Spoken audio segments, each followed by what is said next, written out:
Hey everybody, welcome to We've Got the Beat, podcast devoted to teen entertainment of the 80s and beyond. I'm your host Michael, and Mindy's on the other side. From the beyond. That's the beyond part. This episode we're celebrating the 35th anniversary of Ferris Bueller's Day Off, to our shock that we have not covered this before.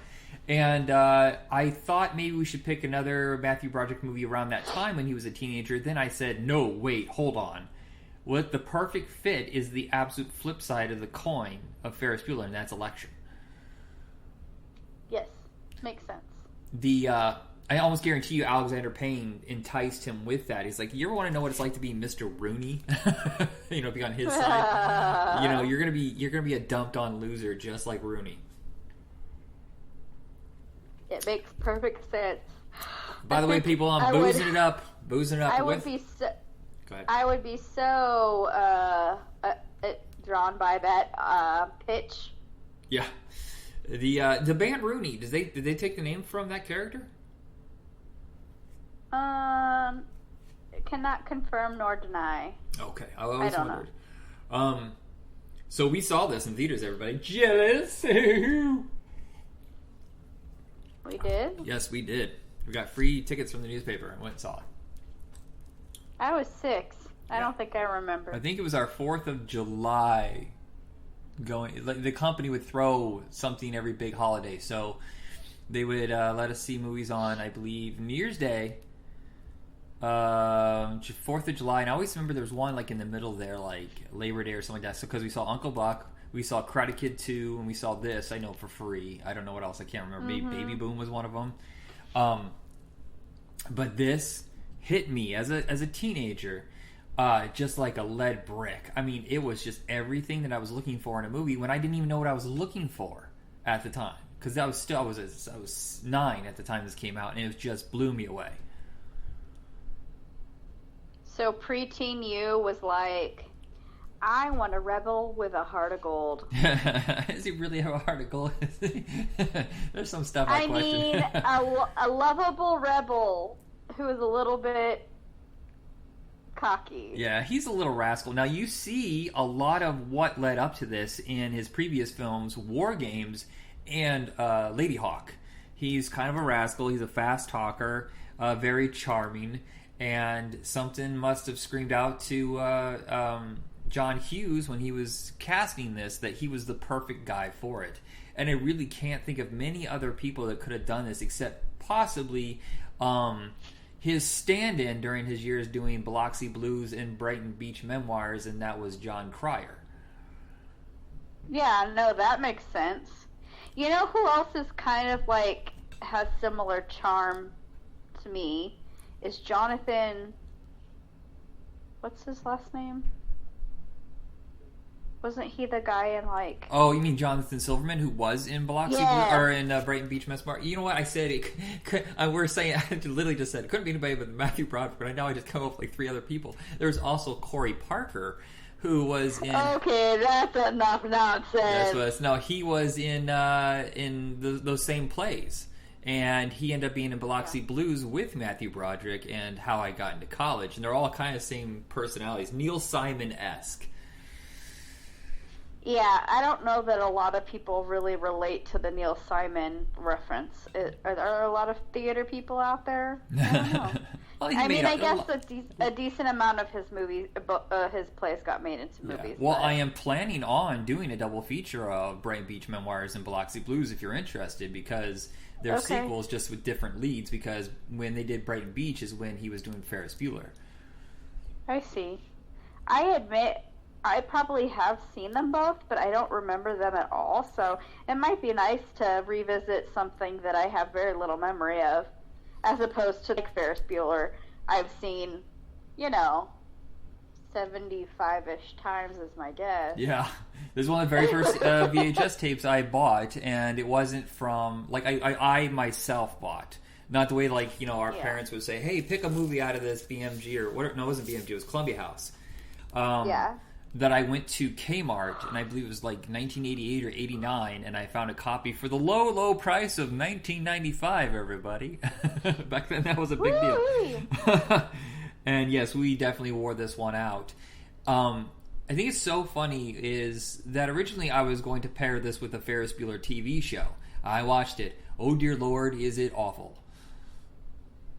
Yeah, I wouldn't want to sit through that. Yeah. I would want to sit through, like, Parker Lewis Right. Campus, which it's maybe so has funny. a similar vibe, but Yeah, and I would not we're want definitely going to do Ferris or Parker Lewis Can't Lose. But do you remember they were trying to say that Parker Lewis was the ripoff and it wasn't going to last, and that Ferris Bueller was going to be the hit, and it didn't last 6 months. And, Parker Lewis lasted 3 months because it just captured the magic from Ferris Bueller. You just without. Did you say 3 months? No, 3 years. I said 3 months. Okay. I was like, I thought it was longer than that. Yeah, and this was kind of movie that you really can't sequelize. But the only reason I ever would be as an adult, as a parent, and then he is now in like the authority figure way. You know, he's no longer being reckless and wild and fun. That he's now a fuddy-duddy, and his son or daughter is the one that's skipping school. That's the only way you could ever do a sequel to this. Yeah. Yeah, I hope they never make anything to this. Like, don't do a remake, don't do nothing. This is one of, I would say that this is one of the most perfect films. When we talk about, like, what's your ideal, like, A++ movie, don't change a thing. This is one that's pretty high up there for me, too. Right. And it's so funny is that he wrote this in a little over a week. But that's John Hughes, though. He was notorious for burning through scripts so fast. Well, that's pretty freaking impressive, John Hughes. Yeah. Well, I noticed that his best movies are either all on location, like the high school setting for Breakfast Club, and or they're kind of road trip-esque kind of movies where you're constantly moving from one adventure to another. That's why this works, and Planes, Trains, and Automobiles and stuff like that. Because it's like constant motion. Right, constantly. If you don't like this, you wait 10 minutes and you have a whole new segment. That makes sense. And he was one of the few people I think that could get away with, Matthew Broderick, that is, with playing a character who is breaking all the rules, but in the way that it's written, in the way that he portrays it, it seems like he's just a charming little rascal instead of like, this kid's a dick. Do you think that Ferris Bueller really was the beginning of that whole... I mean, I feel like that became a thing, and it's still kind of a thing, the, like, charming rascal type character in TV shows and movies. Do you think that he really started this trend? With younger audience, or younger actors, yes. But I feel like Chevy Chase really had that down. Yeah, especially that makes in sense. Fletch. That makes sense. And Eddie Murphy had some of that, like, in Trading Places. But I do see, like, and especially, like, Van Wilder, I see Yes, Ferris exactly. I was immediately thinking Ryan Reynolds when I said that, like, some of his other roles. Yeah, the but pseudo... even in, like, some TV shows, too, with, like, the younger male characters, sometimes they have very much, like, the lovable... Right. Well, also breaking the rascal. fourth wall. And not narration. Yeah. I mean, literally just looking right at the camera and telling you about it. That was a thing that, I mean, you just saw it forever. I remember watching Kiss Kiss Bang Bang and thinking, yeah, they took this from Ferris Bueller, because I think that's the first time they ever had the main character just look at the camera and just start describing everything as they're going along. Yeah. I don't know if it's the first, but it's certainly the first that I know of. But I haven't been on this earth that long. Yeah, another thing was, I've heard over the years there's different theories, like, Cameron just had a mental breakdown, and Ferris Bueller is just like his split personality, like the way it is with Fight Club. I don't buy that at all. That Mr. Rooney is actually the hero and Ferris Bueller is the villain. I don't see that either, but I do see that Mr. Rooney is just really obsessed with his job, and to the point where he's not really thinking logically, and he's kind of an asshole about it. Oh, yeah. I mean, I just see it at face value. I'm not gonna look into conspiracies. Like, yeah, something pushed him too far and he lost it, and he's doing completely irrational things. But do I think that Cameron and Ferris were two sides of the same person? No. Because that also means that Abe Froman, such King of Chicago, would be a third personality that popped up. Yeah, now we're starting to talk about... And Mr. Peterson. So Cameron, if this is true, Cameron had a complete meltdown, and he's all different sorts of characters. Yeah, I don't think so. So there's a lot of people in this. It's kind of like their debut, at least to mainstream audiences. They had acted before, but I think this is where they became. This is like their most well-known role. Mia Sara, of course, was in Legend, but it wasn't a hit at the time. And this was basically her only major thing for a really long time. Yes, she's in Time Cop, but I don't recall her really having much of a career. Time Cop, woo woo woo. And I used to think that movie was just the coolest. Well, have you seen it lately? How do you not know it's still the coolest? No, I haven't. It could still be amazing. I still don't understand why he needed a machine to go so fast through that tube, and then if he wanted to go back, he just hits a thing on his belt. Well, how Stay focused, fool. Come on. This bothers me to no end. Alan Ruck, of course, he had a second career later in the 90s with Spin City, discovering that he could be a really charming asshole, sleazy asshole. He actually has had a pretty steady career in all reality. He still does a lot of stuff that he pops up all the time, and most recently, I saw him on the movie Freaky, which I hope we'll talk about for a Halloween episode. Oh, right, yeah. But, you know, he's on Succession, One Day at a Time. You know, he still does lots of stuff. He has many... There doesn't really seem to be a huge, you know, gap in his work. Right. I think a lot of people know him as Cameron Fry, but that's not the only thing they know him for because he changed his look and his style so much over the years. He's a character actor. Yeah. Sadly, Jennifer Grey. That nose job, we discussed this during the Dirty Dancing. I can't believe just taking off a little bit of the nose changed everything, and no one recognized her, therefore no one would cast her. And that blows my fucking mind. Is that really what happened? That's what she said. She said, once I got the nose job, I got cast in, she got cast in Wind with Matthew Modine, and then nothing for a really long time. That's too bad. I mean, I can't say for sure, like, oh, that's too bad, she's a great actress. I don't really think she got the opportunity to show one way or the other how good of an actress she was. I mean, she definitely has roles and things, and lots of things still, but I don't really think people connect the dots, do they? No. She was on, like, a TV show for a couple years. Right, what was that called? It's Like You Know or something like that, where she played herself and she discusses her nose job. Oh yeah, maybe. Yeah, that's she was playing herself. I kind of remember that. She was, you know, she did a lot of TV episodes. She's done a lot of voice work. Grey's Anatomy. She's on The Connors. Okay, so she's still working. It's just she is. I just don't think people really connect the dots, like you said. Like, she still works, but they don't also think, oh, she's that girl from Dirty. Right. And she's just really good at this. I mean, as much as you like watching Ferris Bueller's story, I think that her story as Jeannie is absolutely fucking hilarious. Oh, I just love her rage. Like, I connect with that so much. There's a line in this movie that for the longest time I did not understand. And it's when she tells Mr. Rooney, when she's trapped in the house and he's trying to get in, she goes, I have a shotgun and a raging case of herpes. Honest to God, I thought herpes was a name for ammo. She says shotgun, and I thought a herpes was like some sort of bullet. I didn't know for years. Right. No. Well, 9-year-old you luckily didn't know what that was yet. Thank God. Other actors in this that kind of made like a big, their start here. Edie McClure. I honestly don't know if I had seen her before this, but remember how all of a sudden after seeing this, she was in everything. I love that woman. I just love her so damn much. Yeah, she was the next door neighbor in the Hogans, or the Hogan family, or Valerie's family, or whatever. Valerie, it has so many different names, but she always said, no. That was not from that show. Was it from the other one? The robot? Yes. What's the other robot show? What's that show called?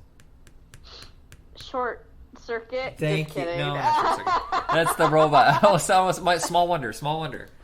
No wonder. That's what I know her from, and that's what that quote is from. It's not from the Hogan family. Okay, I thought it was. And then Ben Stein, I think most people for years only knew him from this, and that kind of led to him having that game show and doing all the eye drops commercials, that same character. Yeah, he basically, Ben Stein is like they're the same. Yeah. Maybe he was just being himself in the movie. Maybe, or that's just his, the personality that he discovered. I don't know. Okay, so other people that started off in this, Kirsty Swanson. The first time I had ever seen her, and I don't. Less said about her, the better. It's gonna be really hard to get to Buffy the Vampire Slayer if we ever discuss it. We'll just talk about everybody else. We have Max Perlich, who is one of those character actors you saw all the time around this. From Buffy the Vampire Slayer. Yeah, so I was say, wasn't he like Whistler's show. assistant or something like that, or was going to be in that show? What? Remember Whistler was supposed to be... Was it called Whistler? It was supposed to be a spin-off from Buffy with Giles as the main character? I don't know if that was really a thing, but he was in some stuff from Angel's past, so he might have actually only been on Angel. I don't remember. Oh, okay. You're not going to know the name offhand, but if you saw the face, you'll know it. He's the one with the red hair, buzz cut, Scott Coffey. He did a bunch of stuff at the time. No, I know who that is. Okay. No, I didn't mean you. I meant the audience. Is a director now, and once bugged me to give him money for his film. Did you do it? No. But I heard what was the film? I don't think it ever got made, but he did whatever. Yeah, I think he did Map to the Stars. I mean, that's Cronenberg, but I know he did some movie around the time that 2013 or 2014 or whatever that got a lot of acclaim. But basically, this movie is just one adventure to the other, and it's just so much fun watching him go from convincing Cameron to go on this thing to sneaking out his girlfriend from high school, and then riding into the city. And while they're having fun in the city, wandering around, they have those two doofuses who steal the car. I still to this day quote, "Professional what?"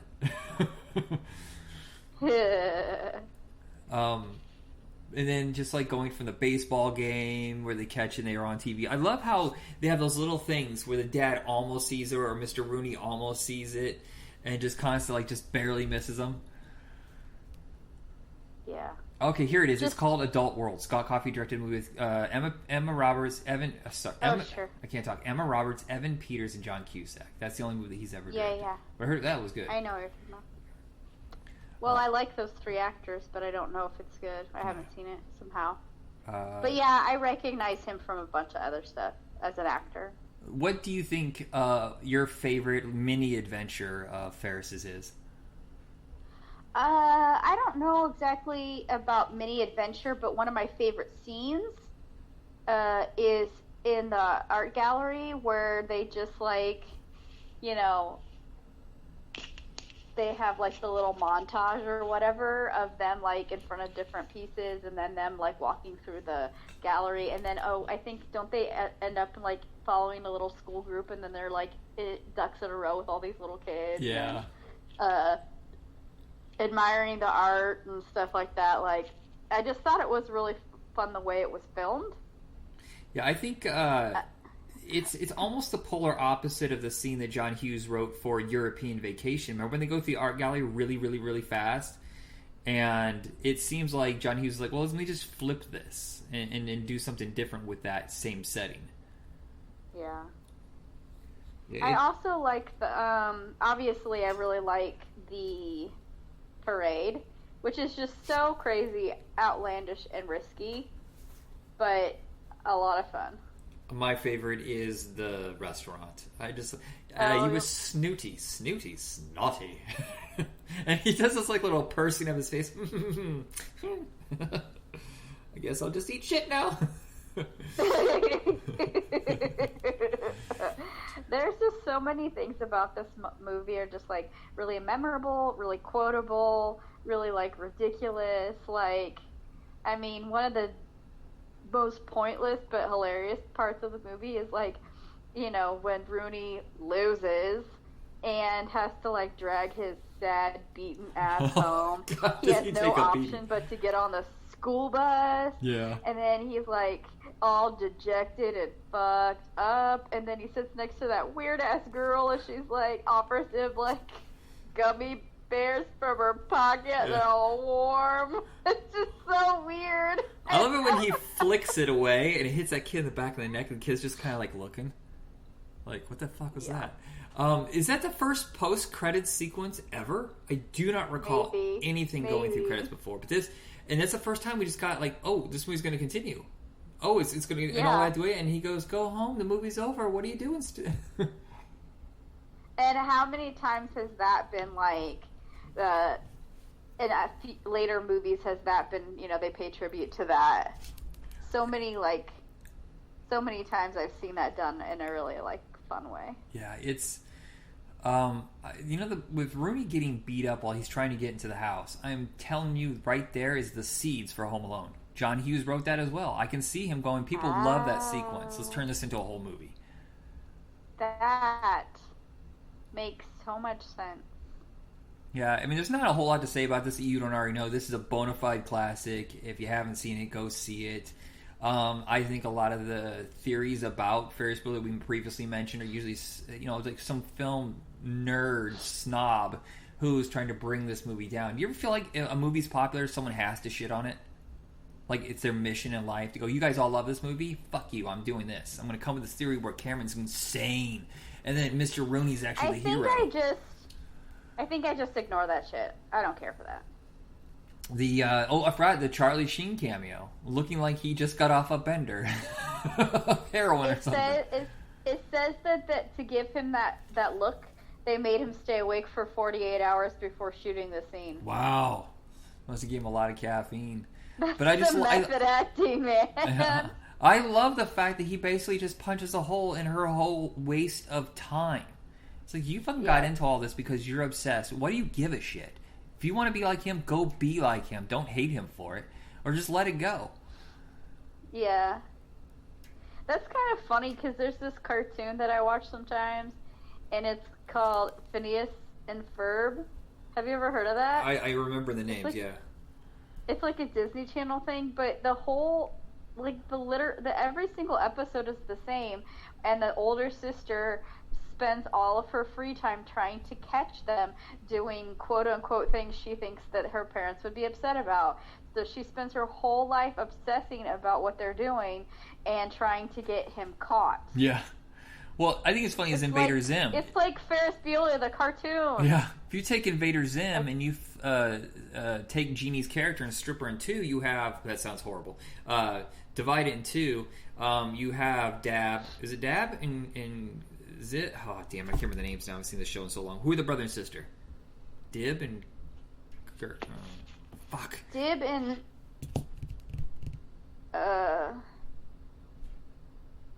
Gaz?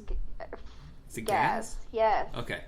Well, they're not normal things to call people, so it's easy to get it confused. But if you take it is similar to that, too. So Dib has the obsession that Jeannie has with catching her brother. But Gaz has that disconnected, like, just, like, I don't give a shit, rage kind of fucking, like, just shut up. It's funny how you could break these characters down into so many other iterations. Mm-hmm. That wasn't a groundbreaking theory. I'm sorry. I've let everybody down. I'm going to quit now. Sorry, I was just reading facts. You know how I do that. Yeah. To look for something that was like, ooh, that's juicy. But well, how many times did we see listening to you appropriately? Yeah. I'm sorry. Oh yeah, was played in like 100 movies after this. I feel like every time an 80s movie would have a sequence with oh yeah, and it's like someone hot with like, oh hey look, it's K-9. This in the Jerry Lee is after the female dog. Oh yeah, boom pow pow. But the soundtrack in this is a lot of fun. It is really like you know how some soundtracks just these songs are available for cheap. We'll just add it to this. But this seems like John Hughes really worked with the music producer and picked stuff that really fit with the theme. I mean, maybe, I don't know. It kind of just sounds like random sound effects that he I just feel like got some of lucky it with. really but works. I don't know. Well, like the track that he picks to have him running through the houses. That's true. I'm telling you right there. There's a parkour scene. Everybody talks about Point Break. Bullshit. It happened to Ferris Bueller first. That is a lot of fun. Yeah. So that is it on Ferris Bueller. But our second film, I think, is something that I think film fans know about, but everyday regular movie watchers don't know about or never discuss, and it's been kind of forgotten with time, is Election, which in many ways is a superior film. It has all the darker, bitter, mean emotions that Ferris Bueller kind of skips over. Right, it does. This is, Ferris Bueller is just light and fun and kind of escapism. Reminds you to enjoy life. This is the very opposite side of that coin. Yeah, and the thing in Ferris Bueller is like it's this big adventure, whereas it literally feels like Alexander Payne just took everything and just turned it inside out. It's like, well, this is not going to be. This is very personal, very small, very focused on one thing, and it's this high school election, which should not mean anything to anybody. I never gave a flying fart about any of those elections in high school. I could not tell you who ran for any of them, or if I ever voted. And this one is just this microcosm obsession of two people and the people in that circle that are affected by it, or outside that circle that are affected by it. And it's just war between Matthew Broderick, who is really the opposite of Ferris Bueller. He is his own worst enemy, and he just continuously screws up. Yeah, he creates his own destruction. And Reese Witherspoon's character is very much like that as well, because she is just so obsessed that she should have just as bad luck as Matthew Broderick's character, but doesn't. Somehow she constantly skips out of that responsibility. Yeah, they're equally obsessive and petty, just fucking petty. And yes, absolutely. And I think it's kind of interesting to show like the teen version where the ramifications are different when you're not quite an adult yet, and the other side of the coin when you take that too far and you can't let go of that stuff as an adult. The consequences are bad. Yeah. I don't know the name of the actor. I feel like he was on his best friend, the one who gets fired for sleeping with Reese Witherspoon. Oh, sure. What was the show that he was on? I don't know. His name is Mark Harlick. He is in a lot of stuff. Was he in Psych? Is he the guy from Psych, or is that someone that just looks like him? No. He's not the guy from Psych. Dang, I thought it was. I don't know. He says he was on like Preacher, Snowfall, Grace and Frankie. I don't know. I think he's just one of those character actors that you see around a lot, but you can't quite pinpoint. Because I see a ton of stuff that says he was in, but I don't quite remember him as a standout in any of these things. Do you know what I mean? Yeah. What I do enjoy about this most of all is the way Alexander Payne has always cast people who look normal, not stars. Yes, Reese Witherspoon is basically an A-lister. Matthew Broderick's always bounced around with being a B or an A, but they always look normal. And then you have Chris Klein. He's Joe Normal. Yeah, and then you have Chris Klein coming in and like this fucking superhero model who's also very sweet, maybe not the sharpest tool in the shed. Then thank you, God, for this huge penis. This is a fucking funny. He was like, it said it was like his first movie. Is it? That's what it says in the information. Oh, okay. Yeah, and then he became a megastar right after this, and I gotta tell you, I never understood Hollywood's need to turn really bland white guys, I just don't understand, into action heroes. He is just a meh. Once he got out of the teen movies, he was fucked. I mean, I thought that he was really good in this movie, and maybe that was just luck. Yeah, but it's also basically all he ever plays. But mostly he's just bland and often douchey. Yeah, I feel like he was funny in Just Friends. Am I wrong that he was kind of a dickhead in that movie? He was kind of funny and kind of a dickhead. Yeah, he's just one of those guys that for a moment everybody said, he's going to be a star, and then the rest of the world said, nah, we're good. Yeah, we got enough bland white dudes in everyday life, thanks. No, I mean, he's okay. He's just okay, you know? Yeah. I really like the girl who plays his sister, and this is the one you were telling me about from Freaks and Geeks, who died very young, and I didn't... Very recently, yeah. Yeah, it is such a shame. She is really, really good in this, and her arc is the best of all of them. Yes, it's so much... I mean, everybody... Well, not everybody, but many of these characters are very nuanced. But in her, she really is, too. So... But there's so much going on. Yeah, and in talking about characters where they're not seeing what's right in front of them, they're so locked into their vision of the world, they don't see reality. Hers is the fact that she can't get over the fact that the girl that she was with was just seeing what it was like. I just wanted to see what it was like, experiment, I'm young. And she thinks it's true love, and then she can't deal with the fact that the other girl is now dating her brother, and maybe it was just experimentation. That's really heartbreaking for her character because that bubble of delusion is gone. Yeah, and then her... I mean, I'm sure there's already like sibling drama anyway, and then to add that part, and like her brother's so oblivious because he's really not smart, and she's really is smart, and so it's just like her desire for not exactly revenge, but to get to beat him at something because she takes something from him because he took something from her, even though he didn't know that. But he ultimately is really... He's not that bright, but he really is the only purely sweet character in this. He doesn't do anything. In fact, the whole ending is caused by him being so nice. Yeah. Oh, man, that is such an ending where... I mean, so Matthew Broderick's life is falling apart. He's cheating on his wife, and then that... Does Reese Witherspoon's character tell them? Is that how they find out? Or does the other lady just break down and tell his wife? I admit that I don't remember. I feel like she was getting... I gotta remember their names. Tracy Flick. Of course, Tracy Flick. Pick Flick. I had this weird feeling. They don't completely spell it out, but I feel like she's the one who told both of the women and destroyed it for him and set his life into chaos. It is very probable, but I admit I don't know. And then he just gets it up his ass that he has to stop her, and that is just this chain reaction where he could have just let it go. He could have just let it go. And he decides to cheat at the end, and that destroys his whole life. And I didn't realize the kid looked so fucking familiar, the one who helps count. Did you recognize him? I don't remember that part. The kid at the very end, there's two kids in the room, and one isn't paying attention to what's going on. He's kind of looking out the window at Tracy Flick and telling her that she won.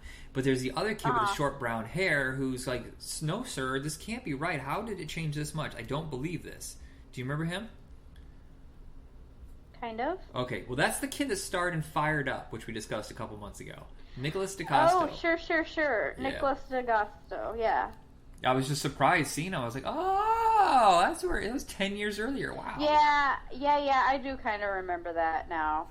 Yeah, I think this is a really good character study. Both movies really do a good job of focusing on the characters first, but the adventure is more of a part of Ferris Bueller than it is in this one. It's these little itty-bitty moments. The fact that everything falls apart because he dropped some Chinese food on the floor and the custodian is fucking pissed. That's all of it. It sounds like an episode of Curb Your Enthusiasm, honestly. One little action ruins it all. And it's such a good movie. Yeah, I just remember just like the intensity of like her...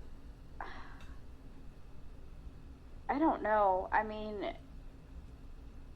Oh, yeah, she's so revved up, and it's so different. Isn't this, like, the most unique of her roles? I don't know if she ever did anything like this again.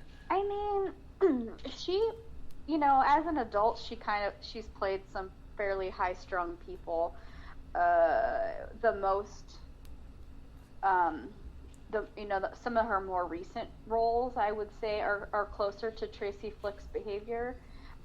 Which is kind of weird that, what now, how many years ago was this? Is this 25? 22. So, 22 years later, she's doing characters more like Tracy Flick than she ever did when she was young. I think she did more like fun and carefree type stuff when she was younger. And now, although I think it's probably fairly common that older women in Hollywood, if they want to keep working, they have to play the uptight moms and all that stuff. But she, how it seems like Jennifer Garner tends to do that too. Like, she did some really fun carefree stuff pretty early in her career, but like now as an adult she just plays like the most uptight fucking ladies you've ever met, and it seems like that's kind of the route that Reese Witherspoon is going. Well, it seems like where they put most of them. It's annoying. It's like what they did with Kate Hudson and Sarah Jessica Parker. Just the way it is.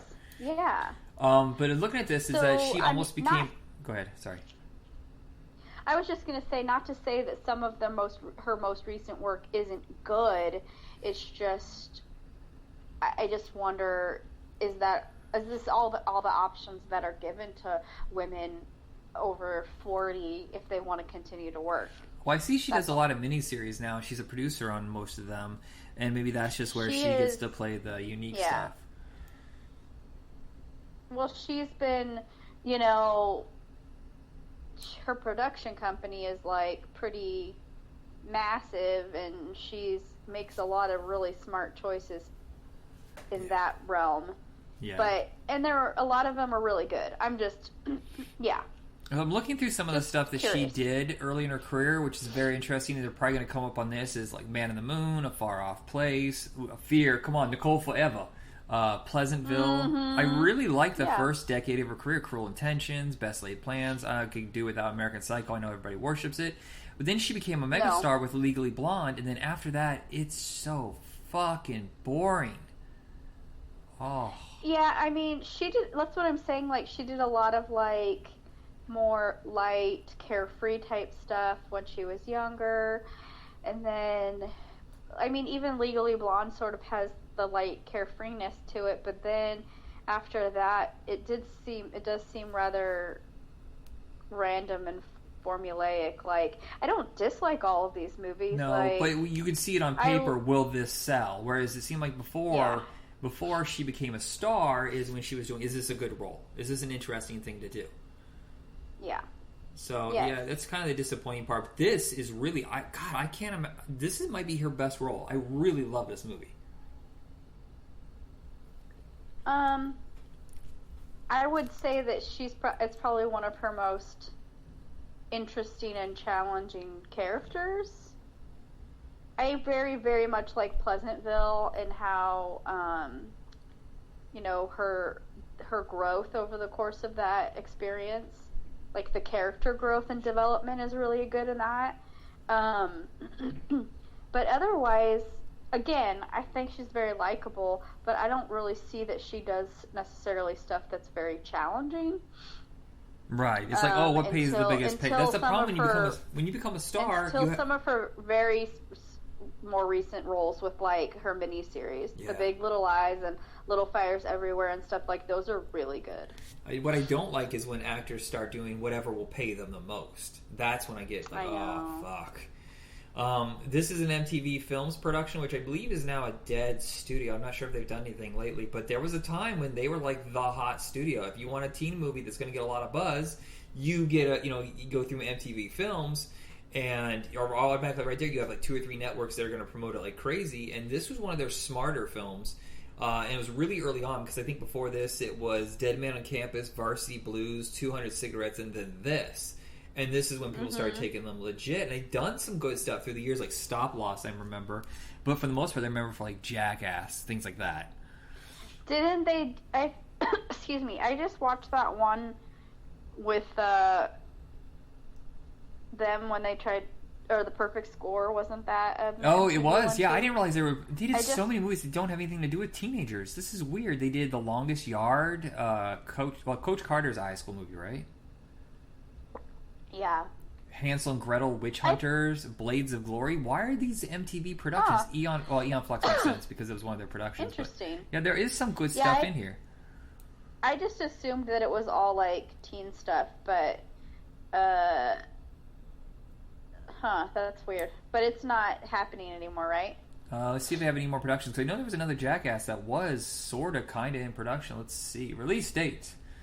Oh, there's Napoleon Dynamite, of course. Some of these movies we're going to end up discussing. I don't know if I can bring myself to watch that again. Oh, their first production was actually Joe's Apartment, not Dead Men on Campus. I love Joe's Apartment. Oh, right. I'm sorry, what's this now? They're doing an animated movie of the Spice Girls? What the fuck? Okay, maybe we should stop while we're ahead. Yep, we're just going to go bad places now. Yeah, they haven't produced a movie since 2015 with Project Almanac. Never saw it. That was a pretty good movie. Oh, was it? That's cool. Yeah, I think if I'm thinking of the right movie. Oh, someone even describes this on IMDb as a reversal of Ferris Bueller's Day Off. Nice. Nowhere nearly as successful, and I can't believe I'm looking at the budget. The budget of these make no sense. There's no way that Ferris Bueller only cost $5 million. There's no way Election cost $25 million. I've seen the movies. There's no fucking way. You know, Alexander Payne has a tendency to make, like, small movies that have a lot of, like, acclaim and appreciation, but don't necessarily make a lot of money. Like, they're not blockbusters by any means. No, they're more think pieces. Sideways is probably the biggest. Yeah, but I mean, they have a lot of respect. Citizen Ruth, About Schmidt, that got nominated for some stuff, right? Sideways. Right. The Descendants did too. It was a really good movie. I haven't seen his most recent ones. I haven't seen Nebraska or Nebraska's great. But Downsizing's weird. I couldn't get into it. But yeah, this seems like right when he was really launching. He did Citizen Ruth before this, which I haven't seen. But he was known for making very heady, smart movies about little things, little everyday things. Yeah. I like movies like that. Yeah, it's. I think one of my favorites is still Dancer, Texas. That's just this little moment in life, and they just do such a good job with it. It's super good, and maybe you should like repost that because we haven't. We did that one a long time ago. Yeah, that with Can't Hardly Wait. Still one of my favorites. They're talking about doing a Can't Hardly Wait sequel, but he was kidding, and I was so disappointed. Damn it! I mean, because look, the cruelty. I'm just telling you right now. There's another graduation every year. There's different characters. You can. The times have changed since 1998. You can switch it out for other types of cliche teenagers. Yeah, I think we should wrap it up now. We should wrap it up. I'll take it over to Video Night Podcast, where we'll find all the episodes of this show. Would you like a little wrap up? Marvelous. I had something in mind for the next episode, but I actually want to watch it first to see if it sucks or not, because I haven't seen it since it came out, so we're not going to announce anything right now. But, Mindy, thank you very much for this episode. Plus, we have the right to change our minds. Yes! Woo. We're devious little bastards. Okay. That's right! All right, good night, everybody.